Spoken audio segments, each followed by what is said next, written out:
ज्येष्ठ समाजसेवक अण्णा हजारेंनी मुख्यमंत्री फडणवीसांना पत्र लिहिलंय। पत्रामध्ये लोकायुक्त विधेयकाच्या अंमलबजावणीसाठी उपोषण करणार असल्याचा इशाराही दिलाय।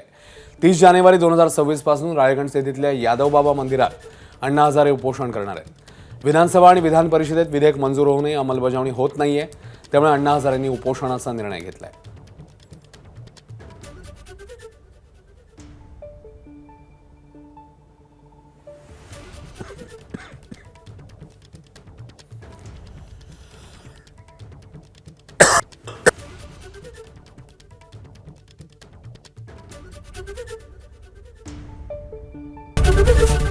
एबीपी माझा, उघडा डोळे बघा नीट।